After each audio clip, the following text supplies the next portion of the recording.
It is generally held that it's good for one to like themselves, and to love themselves.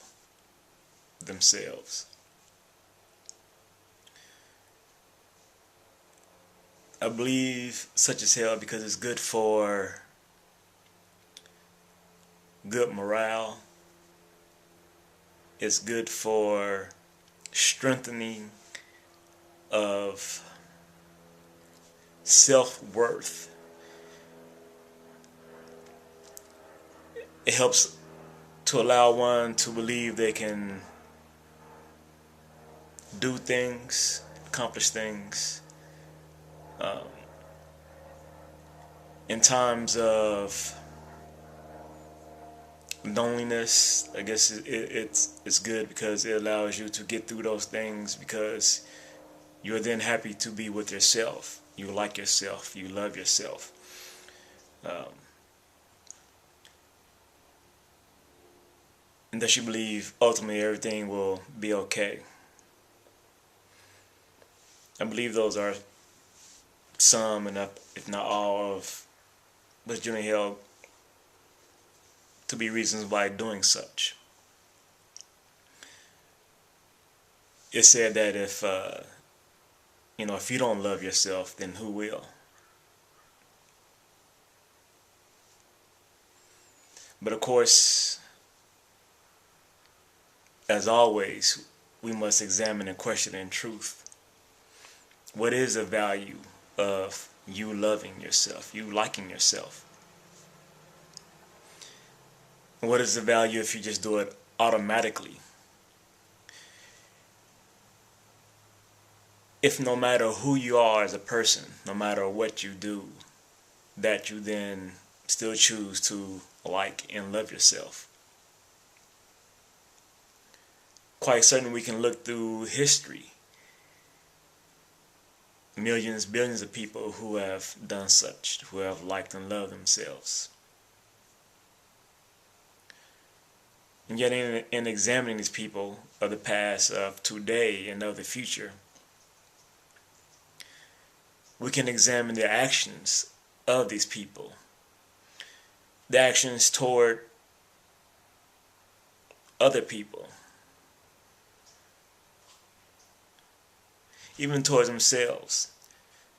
You would automatically think that if you like and love yourself, that you would then always do things that are most beneficial to yourself. You wouldn't do anything to hurt yourself.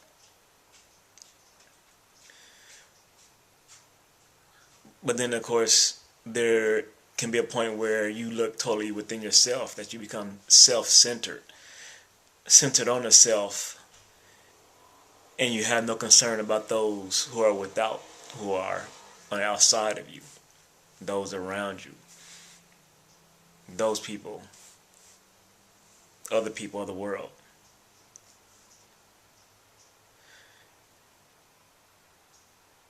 People who have liked and loved themselves have done bad things to other people, and even to themselves, directly and even indirectly. People who have liked and loved themselves have done things that, in the short term, the near term, and even long term, ultimately didn't benefit themselves.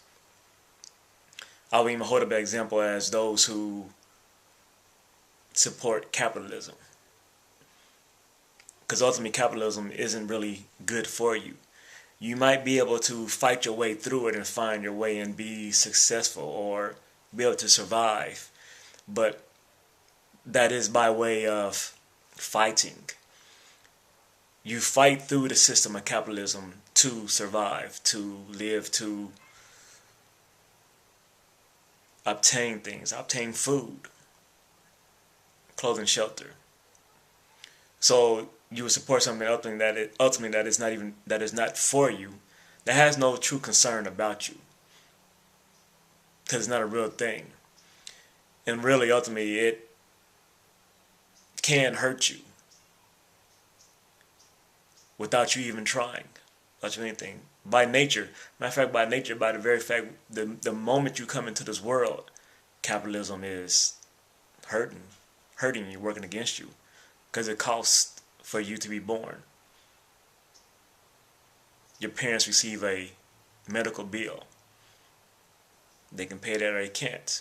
If they can't, it could affect their credit, which could ultimately hurt you as they are unable to obtain credit to get things that would help you. So, like I said, from the get-go, it doesn't care about you and it could hurt you. So, like I said, that directly and indirectly, people who have liked themselves and loved themselves have done things against themselves.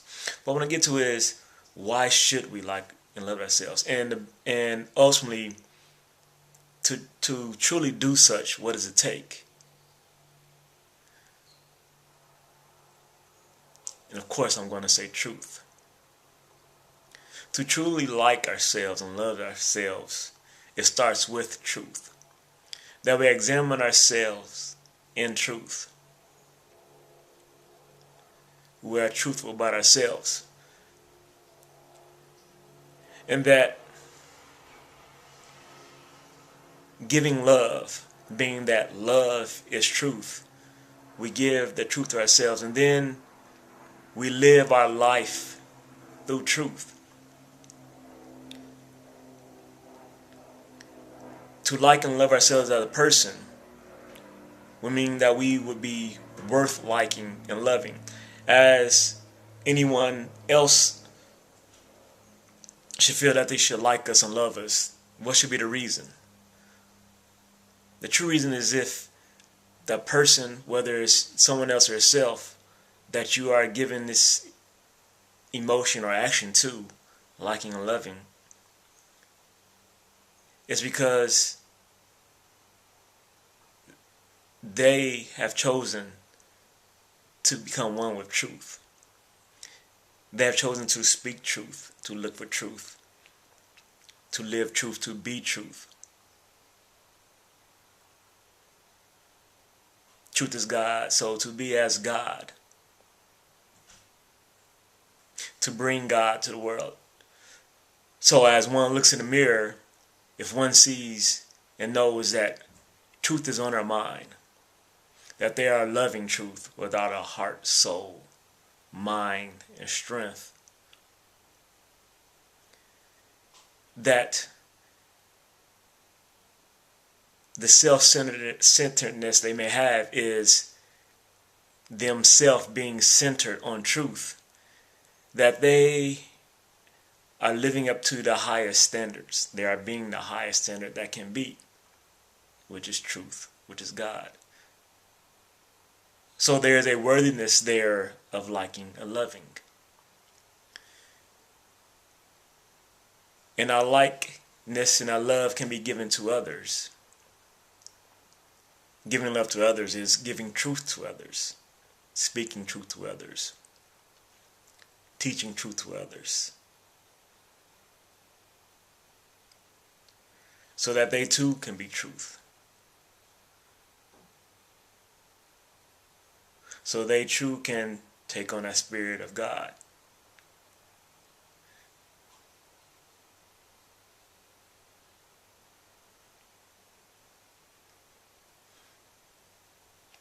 There's nothing that has the worthiness of all people's liking, of all people's love, than truth.